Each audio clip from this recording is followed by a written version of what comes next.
Just recently I was reading the book of Exodus, and it's a book most of us are familiar with, and it's a book I've certainly read before, but I noticed something different this time. In chapter 4, after Moses speaks to God, he says, "But suppose they will not believe me," this is Moses, "or listen to my voice. Suppose they say, the Lord has not appeared to you." So the Lord said to him, "What is that in your hand?" He said, "A rod."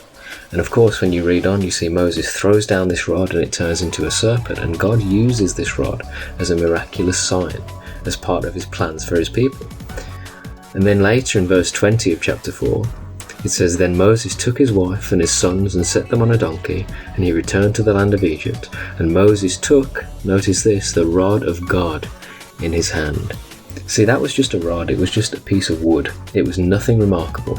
And yet, because God could use it for his kingdom, it was now the rod of God. Here's the question for us. What is in your hand? What have you got in your hand right now that God can use for his kingdom? Have you got a phone? Are you watching this YouTube short on a phone?